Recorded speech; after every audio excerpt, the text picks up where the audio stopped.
Assalamualaikum warahmatullahi wabarakatuh. Materi kita kali ini adalah tentang luas segitiga. Di sini Ibu memberikan contoh, ada bangun datar segitiga dengan alas 5 cm dan tingginya 8 cm. Tentukan luas dari bangun tersebut. Pertama kali kita harus mengetahui dulu rumus dari luas segitiga.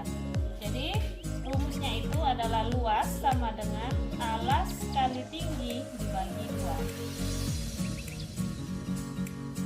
Di sini kita ketahui alasnya adalah 5 cm, maka kita ganti alasnya dengan angka 5 cm dikali tadi tingginya adalah 8 cm. Terus kita bagikan 2. Pertama kali kita kalikan dulu, 5 dikali 8 dapat 40. Terus baru kita bagi dengan 2, maka hasilnya adalah 20 cm kuadrat. Untuk luas yang perlu diingat, satuannya itu kuadrat ya. Kalau dia menggunakan cm berarti cm kuadrat. Kalau di sini dia menggunakan meter, maka di sini akan menjadi meter kuadrat. Selanjutnya Ibu akan memberikan contoh yang kedua. Buka bukunya, buku matematikanya.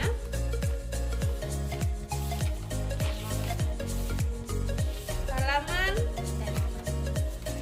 144. Jadi halaman 144 itu yang nomor 2B ya. Kita cari yang 2B.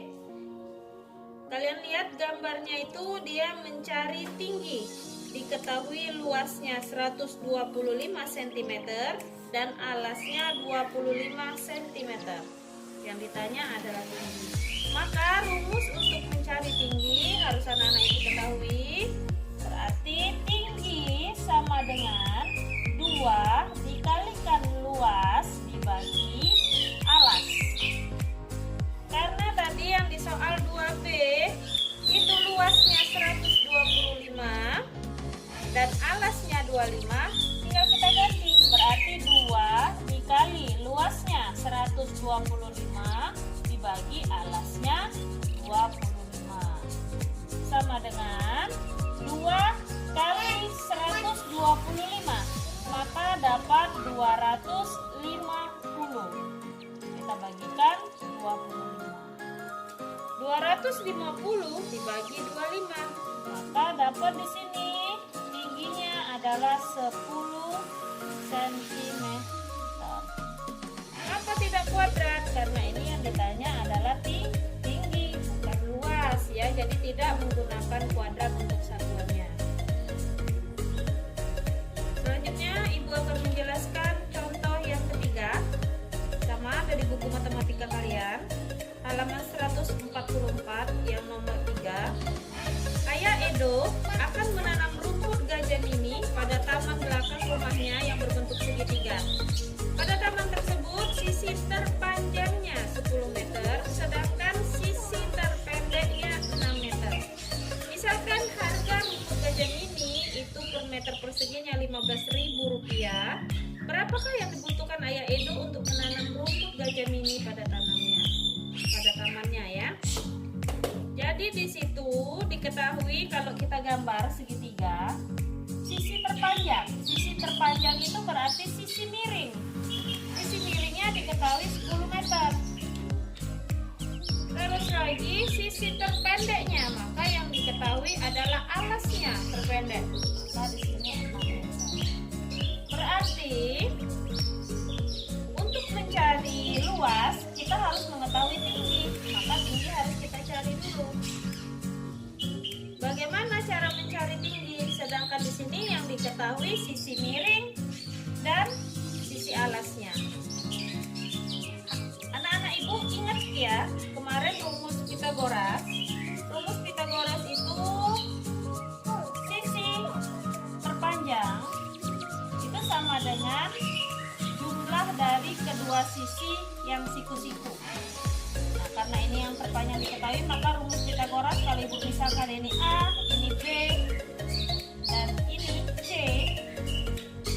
maka rumusnya A sama dengan akar dari C kuadrat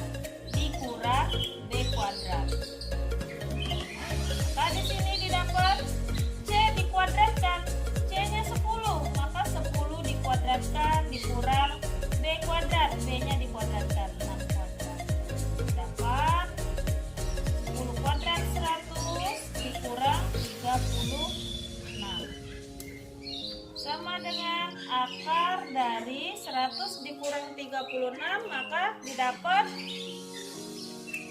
64. Akar dari 64 sama dengan 8 cm. Nah, jadi tingginya di sini kita dapat 8 cm. Baru bisa kita mencari luas. Jadi luas sama dengan alas kali tinggi bagi 2. Alasnya 6 dikali tingginya 8 dibagi 2 sama dengan 6 kali 8 48 bagi 2 sama dengan 24 cm. Cm ya, maaf. Berarti di sini sama dengan meter kuadrat. Baru tadi per meter perseginya adalah 15.000. Tinggal kita kali berapa yang dibutuhkan. Jadi yang dibutuhkan biayanya sama dengan 15.000 dikali 24 sama dengan, kita kalikan 15.000 dikali 24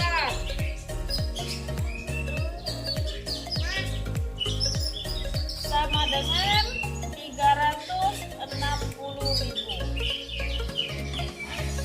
Jadi biaya yang dibutuhkan Ayah Edo adalah 360.000 rupiah. Itulah 3 contoh yang Ibu berikan tentang luas segitiga. Nanti kita lanjutkan lagi materi yang kedua, hubungan antar garis.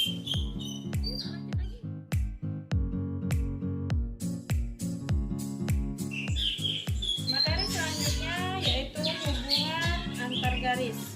Di sini Ibu akan mengenalkan 3 jenis garis. Yang pertama ini namanya ruas garis atau boleh disebut dengan segmen garis. Jadi ruas garis ini adalah garis yang dibatasi oleh 2 titik. Jadi ada 2 titik di ujung garis. Ini namanya ruas garis. Cara menulis atau notasi untuk ruas garis, kalau seandainya di sini ada A, ini B, maka cara menulisnya ruas garis AB. Cara menulisnya seperti ini, ruas garis AB. Ya. Yang kedua, ini adalah sinar garis, di mana ruas garis yang salah satu ujungnya dapat diperpanjang. Jadi ini karena ada panah, berarti ini bisa diperpanjang ke kanan sepanjang tanpa ada batas. Ya, jadi bisa diperpanjang, ini namanya sinar garis. Cara menulis notasi sinar garis, kalau ini sama Ibu buat A, B, maka sinar garis AB. Sinar garis AB seperti ini menulisnya. Jangan lupa sama ada tanda titik ujung, salah satu ujungnya. Garis yang ketiga itu adalah garis lurus. Garis lurus adalah ruas garis yang kedua ujungnya dapat diperpanjang. Jadi kedua ujungnya ini bisa kita perpanjang tanpa ada batas. Jadi bisa diperpanjang ke kiri sepanjangnya atau ke kanan, itu tanpa ada batas. Cara menulis notasinya untuk garis lurus AB adalah seperti ini.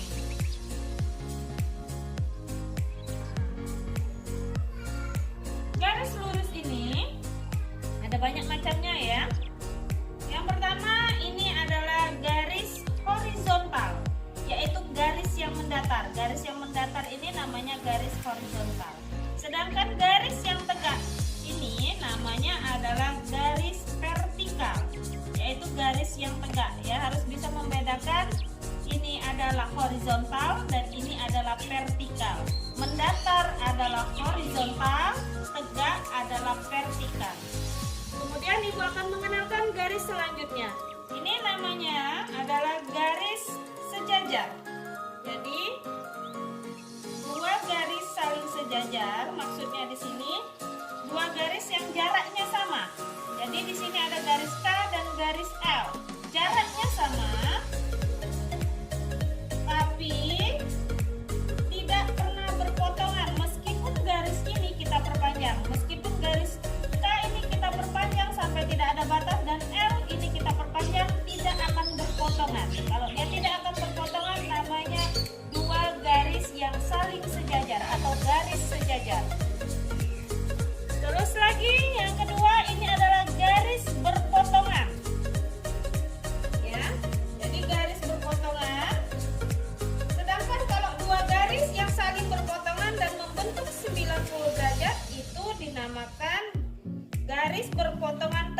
lurus. Nah, ini garis berpotongan tegak lurus. Dia membentuk sudut 90 derajat. Ya, sudutnya membentuk 90 derajat. Ini nama